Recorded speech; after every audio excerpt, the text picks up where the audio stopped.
कि यहाँ case order के खिलाफ आए हो, पहले उतना यहाँ एनेक्चर वही उसी फिर एनेक्चर और वेनेक्चर बोल रहे हो। केस ऑर्डर के खिलाफ आए हो, ये नहीं बोल पा रहे। ऑर्डर 9 रूल 7 उसी पॉइंट क्या होता है 9 rule 7? Lot 6 x party order को के रिस्टोरेशन के लिए when you were served, you आपको 9 रूल 7 के खिलाफ आए हो आप, यस मैम। और आपने बोला प्लेंटिफ हो। इसमें लॉर्डशिप रिस्पोंडेंट ने एप्लीकेशन मूव किया है मैम। हाँ, क्या रिस्पोंडेंट बोलो ना, लॉर्डशिप बोलो कि 9 रूल 7 डिसमिस हो गई है, क्या अलग हुई है तो बोलो। अलाउ अलाउ ये बोलना चाहिए ना। आप बोल रहे हो मैं 9 रूल 7 के खिलाफ आया हूँ, इसका मतलब क्या होता है? अधूरा है ये। आप बोलो 9 रूल 7 अलाउ हो गई, उसके खिलाफ आया हूँ। When the defendant was proceeded ex party, ये बताइए। लॉर्डशिप तारीख नहीं बता पा रहे, लॉर्डशिप क्यों बोला आपने? तारीख बोलना चाहिए थी ना।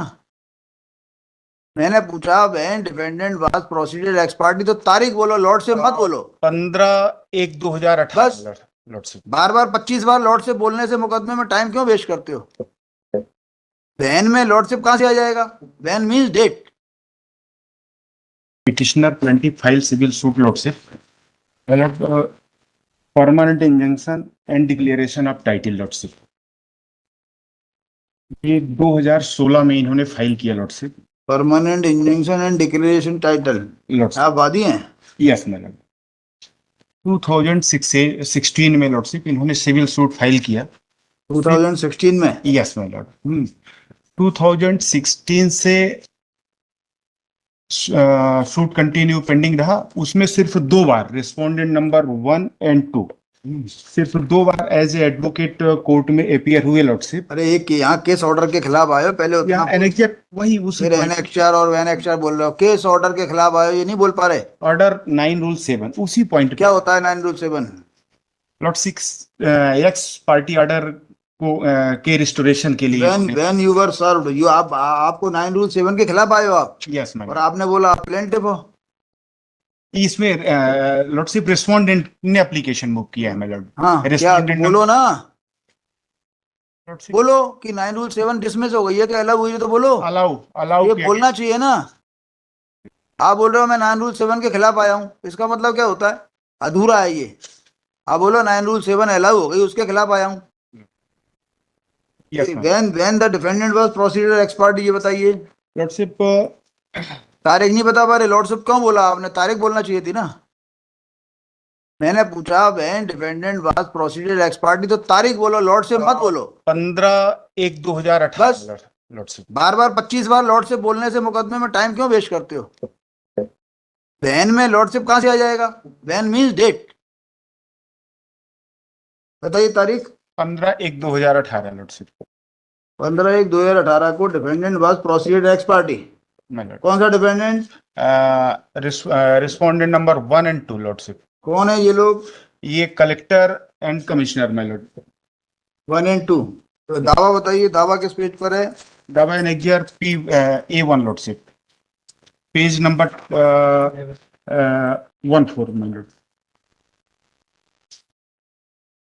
वो कहाँ था? वो जो जिस ऑर्डर से 15/1/18 से इनको एक्सपार्टी प्रोसीड किया था, वो ऑर्डर किस पेज पर है? Lordship kindly see my Lord annexure 15/1/18 का ऑर्डर किस पेज पर है? वो पॉइंट आ गया lordship annexure P1 lordship, page number 12। आपको नहीं बोलना चाहिए कि पेश नहीं किया है, बोलो ना।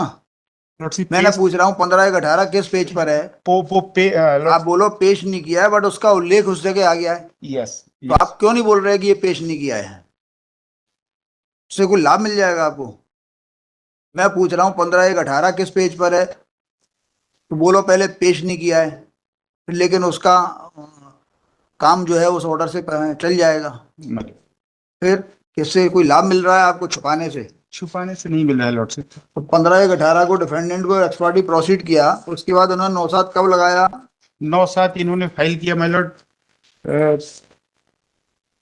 ये 17/8/2022 को। क्या कह के जो है पेश किया कि इसमें शासन की अपूरणीय क्षति हो जाएगी।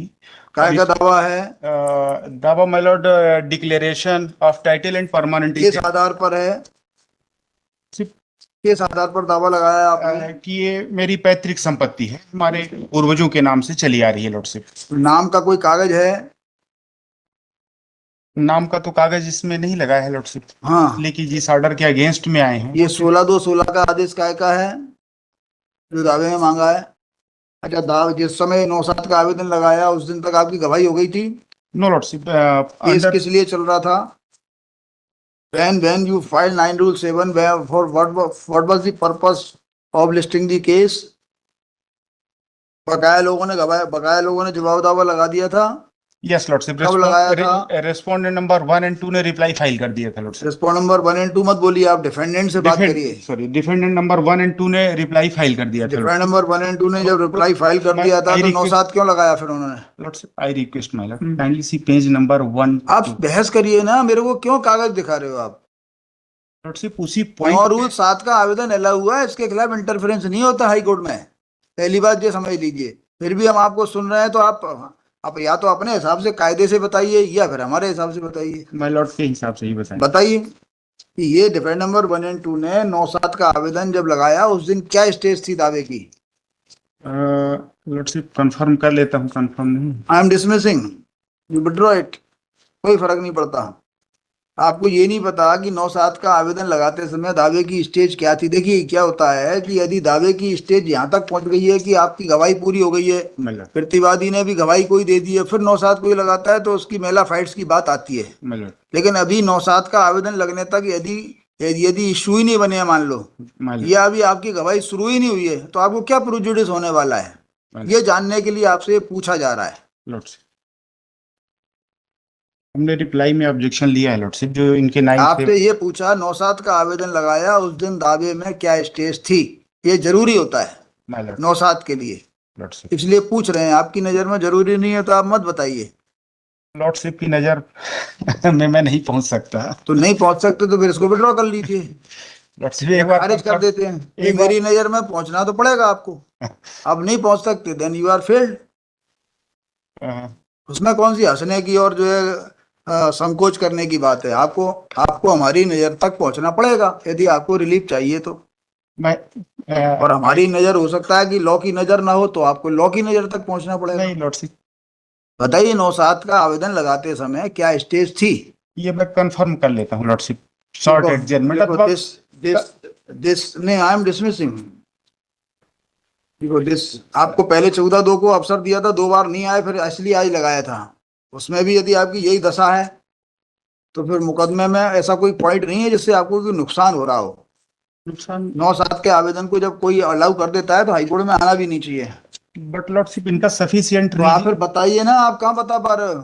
आपसे पूछा ना 9/7 का आवेदन लगाते समय क्या स्टेज थी दावे की? मतलब कहीं लिखा है आपने अपने आप पिटीशन में? लॉर्डशिप इस पॉइंट आपने पिटीशन में कहीं लिखा है? नहीं लॉर्डशिप, नहीं लिखा। फिर तो कैसे बहस करोगे? जब प्लीडिंग होगी तो एविडेंस दोगे। देखो this miscellaneous petition has been preferred by the plaintiffs or petitioners challenging the lordship withdraw lordship. after arguing at length learned counsel for the petitioners praised